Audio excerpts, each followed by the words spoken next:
CBT, otherwise known as Comic Book Resources, has apparently just discovered the existence of anime, and it is getting out of control. So for those that are blessed enough to not know CBR, they describe themselves as the internet's first stop for nerd culture, news, commentary, and community. And as their name would imply, they mostly focus on publishing articles and covering news about American comic books, Marvel and DC films, pop culture, and that sort of stuff. But recently, they have dove headfirst into the world of anime and manga, specifically JoJo's Bizarre Adventure. And it feels like every day I am having their articles recommended to me, and some of their JoJo articles have the most absurd titles and commentary I have ever seen. And they are pumping these things out too. It's like one a day, oftentimes more. So I thought it would be fun to look through some of CBR's finest JoJo articles with you guys today and provide my own commentary on CBR's JoJo commentary. So hello everyone, xForts here, and welcome to CBR Must Be Stopped. So let's get right into it, starting with our first article, the absolute classic, JoJo's Bizarre Adventure, 10 storylines that were never resolved, which is kind of just a variation of saying Araki forgot. So let's start off. Number 10, Josuke's Savior. And guys, I have to take some sort of blame for this. My Was This Josuke video that I released about 3 years ago.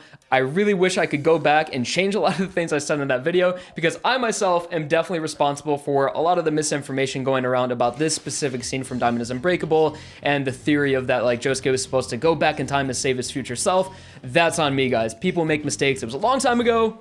Maybe one of these days I'll go back and I'll talk about this scene more in depth and why it doesn't exactly, you know, have to have as much significance as some people put on it. And if you guys are following Hamo Beat's channel, he's recently been going through this long series where he's debunking all of the Araki forgot moments. So I'm gonna link those down below in the description, because 2 of CBR's articles are Araki forgot moments, and they're just very clear copy and paste of the Shuckmeister's 44 moments Araki forgot. Well, let's go through some of these because they are absolutely ridiculous. So Josuke's Savior, you know, we're beating a dead horse at this point. Everyone's been talking about it, but recently in Hamon Beats video, if you guys haven't seen it, I'll recite you a confirmed article that is like, you can, it's sourced, it's reliable, and this actually happened. In 1994, when Araki was still writing Diamond is Unbreakable, he had an interview with Hiroyuki Kitakubo. And when I say question, I'm talking about Hiroyuki, and when I say answer, I'm speaking for Araki. Question: Part 4 is going to be quite long, isn't it? Answer: no. Well, I haven't organized it or anything. Question: what about little hints, like when Josuke met his past self? Answer: oh, that's not related. Question: it's not related? Answer: that's just Josuke's memory. I did not know about that interview.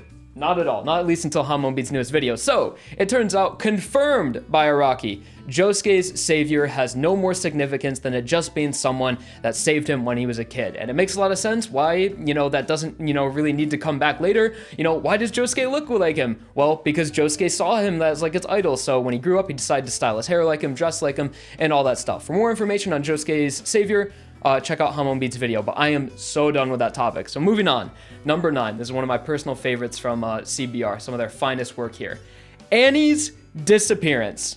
And I have so many comments, people ask me about Annie, what happened to her character and everything like that, and I don't understand why people are confused or upset about what happened to Annie. Just the way this is titled, Annie's disappearance. Let me go ahead and read this one for you guys as well. Annie is from JoJo's Bizarre Adventure Stardust Crusaders. She tagged along with the Joestar group for a while before she went away. Annie seemed to be a character that would play a part in a future part of JoJo, but there is absolutely no sign of her. Next line, many fans thought that she might even be Jotaro's wife in the future, as she developed feelings for her before she was written off. And there are a lot of typos in these CBR articles. So it says she developed feelings for her. I assume they meant to say she developed feelings for him, or either, I hope they didn't say he developed feelings for her, but I assume they were trying to say Annie developed feelings for Jotaro. And that's just so weird, and I don't know who thought that. Who watched Stardust Crusaders and said, okay, we have Jotaro, 17-year-old high school student who looks like he's about 35, and then we have this little girl, Annie, precious, like 9 years old, and the first thing that, at least the person that wrote this article, the thing that came into their mind was,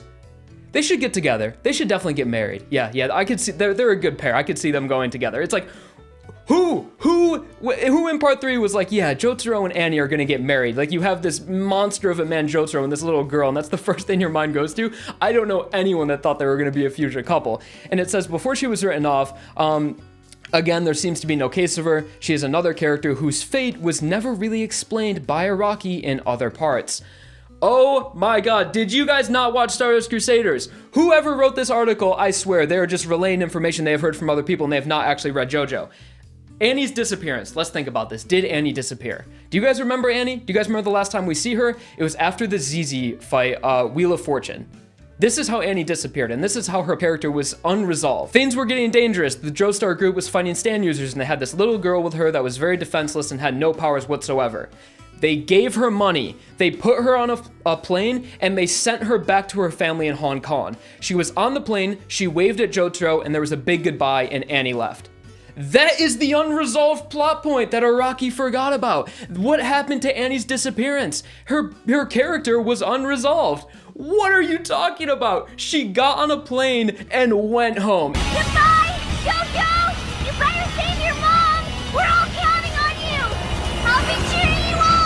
I don't see any problem with that or how that's unresolved whatsoever, and I don't understand why people wanted to see more of Annie in part 3. It's like, what is so interesting about the little girl with no powers? Like, we have these huge men with massive, abilities. I was gonna say something else, but we have these huge men with massive abilities, like being able to stop time and punch really hard and swords and create fire. And who are the people that are like, okay, that's cool and all, but I want to see more of this little girl that has absolutely no powers whatsoever and just needs to be saved all the time. Okay, I apologize we spent so much time on Annie's disappearance, but that one just gets to me so much. I had to just talk about why she didn't disappear and her character was resolved. Moving further in this article, I'm going to skip a few. I'm just going to try to highlight these best ones here. We have Mikitaka's real identity. And if anyone really thinks that sort of the ambiguity of Mikitaka's identity, was he an alien? Was he just pretending to be an alien? Was he a stand user? Was he not? Just, if you really want that question answered for you, you totally missed the point of his character whatsoever. That is the fun of Mikitaka, and just think about it. It would have been so lame if Araki had like, Mikitaka is actually not an alien, he is a stand user. Or even if it said, it would have been even worse if it said, Mikitaka is an alien, he is not a human. Because it's just like, that's the fun of his character, that's the mystery of Mikitaka, and he's perfect the way he is, and nothing need to be confirmed. It just alludes more to, or it adds more to just the bizarreness of Mikitaka's character, and that's just one of the things I love about him. All right, continuing on forward here, we have Weather Report's fate. Spoilers for Stone Ocean, guys. We're going to be talking about the end of Stone Ocean here. I'll provide a timestamp on screen now to when we're done with this plot point. So, guys, Weather Report's fate in Stone Ocean. What this article highlights is that at the end of Stone Ocean, before the universe reset, the second one, the final one, What a Wonderful World, Weather Report had died. He was killed by Enrico Pucci, and then a few hours later, during the build-up of the reset of the universe, then the entire main cast was killed off by Pucci. But then after the first reset, where Pucci had his ideal world, where he succeeded, Emporio was still alive and he was able to kill Enrico Pucci using Weather Report, and then the universe reset again, and that was the world without the effects of Enrico Pucci, where everyone was freed from their fate, and then we have What a Wonderful World. And what this article is referring to is why Weather was alive. And I don't understand why Weather specifically why was Weather specifically the only one that wasn't allowed to come back? Like Jolene, Hermes, Jotaro, they had all died as well. Anasui, they had all died as well in that first universe. So why is it just Weather that is apparently an unresolved plot point? And it was also very clearly established through dialogue that even characters that had died way back in the past in this new universe where everyone is freed from their fate are still alive, because Hermes had mentioned that her sister was still alive. And in the original universe where everyone's fate was really screwed up and everyone had shitty lives because they were binded to the chains of their fate, Hermes' sister had died. And when we get to A Wonderful World, Hermes specifically says that she talked to her sister, which says that her sister is still alive. So that dialogue was confirming that doesn't matter when characters died, any character that was affected by Enrico Pucci in one way or another, being imprisoned or just wasn't, dealt the right fate that they deserved, had that recorrected in What a Wonderful World. So Weather, he was totally entitled to come back in A Wonderful World, and I don't see any reason why he shouldn't be at the end of part 6, because again, Hermes' sister and everyone else that died was back again. Okay, so number 4, this is another good one. This is one of my favorites. Again, the same thing with like Annie's disappearance and all this. It's like, and the articles always say like, many people question this. Many people thought that Jotaro was going to marry Annie. And in my head, I'm like, I'm pretty into the JoJo community, I'm pretty involved in it. I'm a front runner here. And I don't hear anybody asking these questions. I don't know who CBR is talking to. I don't know what forums they're on. But this one, number 4, Morioh's enigmatic anchorman. And when I read this, I was like, what? Unresolved plot points? What this one is referring to, I gotta read this for you guys. It's too much. All right, starting from the top. From the very first episode, we were introduced to Morioh's radio station and its anchorman. The man on the news was Kai Harada. I didn't even know the guy had a name, but apparently he did. He was from JoJo's Bizarre Adventure Diamond is Unbreakable. Even though he was presented in almost every episode, we never got to see the person and what happened to him. Next paragraph says, he was a crucial part of the story. His radio segments usually foreshadowed stand users at some point. I thought we might get a glimpse of his person, but it was never meant to be. Kai Harada's story still remains a mystery. I'm losing brain cells, guys. I don't even, I'm at my limit. I'm at my limit right now with this article. Who watching part 4 had in their mind, like, I can't wait to see the anchorman. I can't wait to hear the radio anchorman, you know, come in and be a stand user or something. It's like, who thought that? And that is completely not an unresolved plot point. What this is, instead of unresolved plot points, the title should be how my expectations weren't met in Diamond is Unbreakable. Just because you expect something to happen and it doesn't make it the writer's fault, or it doesn't make that an incomplete plot point or something at all. Because I don't see at all in part 4, it was never foreshadowed that we were supposedly going to meet the anchorman, or if he was going to be a character. That one is just so ridiculous to me. When I read that, I was like, I don't even know. And the last one we'll go over for this specific article is the invisible baby from part 4. Shizuka Joestar, everyone's favorite. And everyone always talks about how they want Shizuka to come back. And like, yeah, it would have been a fun cameo if Shizuka had come back in a future part. Maybe just mentioned. Honestly, I don't know how good it would have been if she would have been like a major character, because I feel like if she would have come back, the part would have to focus on her. And what this article entails is that we don't know what happened to her. It's like she, again, unresolved plot points. I don't see how Shizuka's character was an unresolved plot point at all. What this says is that Joseph took care of the baby girl, and it isn't known what happened to her after part 4. Did you read part 4? Did you watch part 4? At the end of part 4, you have Jotaro holding Shizuka, and it says Joseph adopted Shizuka and she went back home with him. That's as resolved as it gets, man. I'm triggered, guys. The invisible baby's mother was never found, so Joseph Joestar rose to the occasion and began an adventure as a new dad.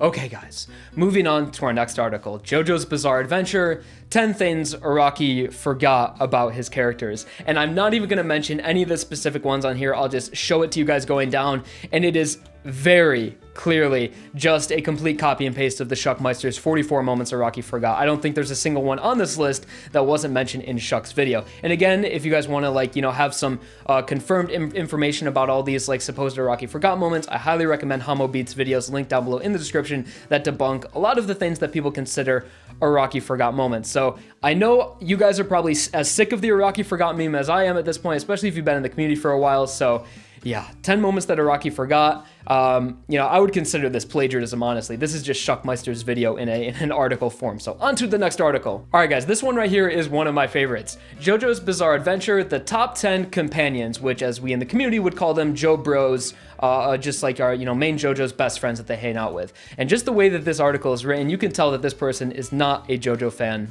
at all. It says, the long-standing anime and manga series JoJo's Bizarre Adventure is almost like Doctor Who of Shonen Jump. It's a popular series with a succession of main characters who assume the title JoJo, and then it continues to list a bunch of JoJos. And like the Doctor Who, it says, with each JoJo hero has a unique supporting characters that follow them along, fighting, you know, fellow fighters and just companions. And you guys, I was shocked when I read this. You know, everyone knows, everyone in the JoJo community knows that Speedwagon is #1 JoBro. Like the top 3, you got Speedwagon, Bruno, and Gyro. Those are the boys right there. Those are top tier JoBros. Number 10, Robert Speedwagon, interesting choice. Number 9, Gyro Zeppeli. This is going downhill. This is getting weird. Number 8, Jean-Pierre Polnareff, which I like Polnareff. I think number 8 is like a solid pick for him. Maybe I would have put him around like number 5 or something. Number 7, Mohammed Avdol. I don't know how you would consider Avdol more of a JoBro than Polnareff. I feel like Polnareff was like the boy in part 3 with Jotaro. We were like, they were definitely companions. So Avdol, Avdol was more of like Joseph's JoBro. You know, they were like the older mentor type characters, and Polnareff and Jotaro were more of the hot-headed teenagers, I guess. I think Polnareff was like 22 throughout part 3, but he acted like a teenager. Number 6, Koichi Hirose, interesting pick. Number 5, Lisa, who wasn't much of a JoBro whatsoever. You know, I don't know. Caesar was more of a Jobro than Lisa, and she's a whole 3 points ahead of him. Number 4, we have Bruno Bucciolati. Solid pick for Bruno. Number 3, Guido Mista. But guys, this is where things are going to get crazy. Number 2, Shigekyo Yongu. Everyone's favorite boy, Shigechi. Shigechi. I love Shigechi's character. I love what he symbolized. I love the tragedy of his character. I think Shigechi is really good. He's one of my favorite characters in part 4. I think he gets a lot of undeserved hate as well. But he is not a companion. He is the absolute opposite of a Jobro. I don't think there was a single scene of him and Josuke even hanging out alone together. It was always Josuke, Okuyasu, and again, Okuyasu's not on this list. Okuyasu is not in top 10 Jobros or top 10 companions, but Shigechi is number 2. And number 1, we have Trish Una. Oh my gosh, I'm losing brain cells. Like this video right now, guys. I have gone through absolute torture trying to make this right now, reading these CBR articles, so you guys need to like this video to support me, please. Okay, people, next article, 10 anime characters who are more powerful than Jotaro Kujo from JoJo's Bizarre Adventure. And there's a few ways they could have went about this. They could have done characters within JoJo, which would have been pretty interesting, like, who are 10 characters that theoretically do you think could have defeated Jotaro Kujo? But that is not the way they went with it. They just got absolutely absurd. 10 characters who can defeat Jotaro Kujo. Number 10, Son Goku from Dragon Ball. You're putting a high schooler, 17 years old, who has a pretty good ability of punching really hard up against Goku, a literal god who has battled gods of destruction and can destroy planets. And it's like, and number 10 is Saitama, by the way. It's like, who put together this list? This is so unengaging, and it's just, all right, let me list the top strongest characters in the anime when Jotaro is nowhere near their power level. And that's just the list. There's not even really a lot of good picks, and there's a few JoJo characters in it, but they don't even make sense. Number 8, Dio. Jotaro defeated Dio. A few of these I don't recognize. You have Simon from Gurren Lagann, not even a competition. You have Light Yagami from Death Note, Lelouch Lamperouge. Oh my gosh, Hit from Dragon Ball Super. And then number 2 is Giorno Giovanna, which is interesting. I would love to see Giorno and Jotaro go up in a fight. I think honestly Jotaro would be able to defeat Giorno though. Yeah, obviously without Gold Experience Requiem. I think honestly Gold Experience against Star Platinum, I think Jotaro takes that just with brute strength. So far, I would have to say that the top 10 anime characters that could defeat Jotaro was probably their worst list yet. Because I mean, even the forgotten plot points have a lot of credit in the JoJo community, and those are things that actually have like meaningful discussion to them, I guess, or you can actually argue about some of those things. But the 10 characters that can defeat Jotaro, and then you just list 10 gods with insane power levels, it's like, I could have made that list in 5 minutes. Moving on to our next one though, which is another personal favorite of mine, JoJo, the 10 worst things Giorno Giovanna ever did. I kind of like this one. Some of them are funny. Number 10, stealing 100 cars. That's just kind of a meme from part 5. I like that one a lot. Number 9, stealing Koichi's luggage. Giorno's just kind of a thief. Killing Leaky Eye Luca, killing Polpo. We're just kind of listing off his deaths. Killing Malone. I like one of these over here. Number 4, as we get lower on the list, it seems to be in like reverse. The things that, you know, as we get to like the top 4, it's things that Jotaro or at least that Giorno should have done. These are not regrettable actions whatsoever. It says Chico Latte overkill. Was the 7-page Muda really one of the worst things Giorno ever done? Did you watch Chico Latte's flashback? This guy was an absolute sociopath, you know, overprescribing old people in medicine and disassembling them and just murdering people. Chico Latte was disgusting. He deserved the 7-page Muda. Number 3, not stopping Enrico Pucci. Ah, yes. Giorno, you are such a terrible person because you didn't know what was happening in Florida and that Enrico Pucci was trying to reset the universe. Man, so many people say they wish Giorno came at the end of part 6. I don't wish that whatsoever. Part 6 is not Giorno's story, it is Jolene's story. And to have Giorno come in at the last second at part 6 and save the day would have been the most unsatisfying conclusion to a part, I think, ever. Because it's not Giorno's story, he has no business being in Florida. Number 2, becoming the Moth Boss. Yes! One of the second worst thing Giorno has ever done was become the mob boss and, you know, give more value to his city, stop trading drugs to children. It's like, these people clearly do not know what happened in part 5. They just read that Giorno is a mob boss and they're like, oh, that's bad, mob boss is bad. But it's like, he became a boss to make it better. Like, he turned the organization into what it should have been from the start, that helps out the city of Italy, you know, reduces crime in a safe way. And Giorno becoming Mob Boss is probably the best thing he ever done for his community. And number 1 is Diavolo's Fate. Giorno, you're so mean. Why are you so mean, Giorno? Why are you sending Diavolo into an infinite death loop? And for our last article of the day, it's actually the first JoJo CBR article I had ever seen before. And keep in mind, this one was published like back in February, but every single one we went through today was published within the past like 2 months. Like I said in the beginning of the video, they are just pumping out these articles. And it's not exclusively JoJo. I just want to talk about the JoJo ones, but it's like they're doing it for Attack on Titan and My Hero Academia, and it's just so funny watching them just like grasp at straws and try to like make as many articles as they can about these series that they clearly don't know a lot about. So the last one for the day, guys, we have JoJo's Bizarre Adventure, Where to Start and What to Know. I'll let you guys in on a little secret. If any of you guys want to recommend JoJo to a friend or something, here is how you start. It is quite simple. If you guys know how to count, you'll know where to start. Part 1, Part 2, Part 3, here's where it gets tricky, Part 4, Part 5, Part 6, Part 7, and Part 8. If you can count to 8, you know how to read JoJo's Bizarre Adventure. Really, the only decision you have to make is that, do I like to read or do I like to watch? If you like to watch parts 1 through 5, then read 6 through 8. If you like to read 1 through 8. There's your guys' definitive list of how to watch and how to get into JoJo's Bizarre Adventure. But the funny thing about this is that they don't really exactly tell you to skip parts or anything. It gives like a little summary of what they thought about each part.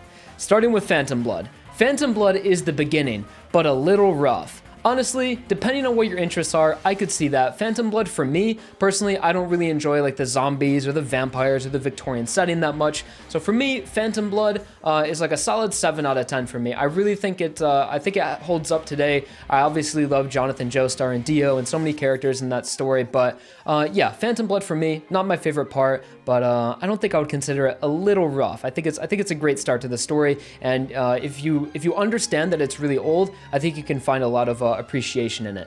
Battle Tendency is an underrated gem. I don't have that experience with all. For me, I feel like Battle Tendency is overrated. I like Battle Tendency, but like for the amount of people that consider it their favorite part and Joseph their favorite JoJo is astounding. You know, one of the most popular parts in the entire community and main JoJo. So to consider Battle Tendency an underrated gem, I would not say that at all. I would say like an overrated, mediocre. Okay, no, I'm kidding. It's a good part, guys. Battle Tendency is a good part. This is where things get messed up, though. Stardust Crusaders is peak JoJo. That is the furthest from the truth I've ever heard. Stardust Crusaders is the most popular part. It is the most recognizable. It has the most recognizable characters in it. But saying that Stardust Crusaders is peak JoJo it's just false, man. If you guys want to know my personal opinion, peak JoJo, Steel Ball Run chapters 70 through 99. Those are my favorite. I think that right there is peak JoJo, and at least for now, nothing even comes close. Okay, so getting into number 4, Diamond is Unbreakable is super chill. Yeah, Diamond is Unbreakable is super chill, guys.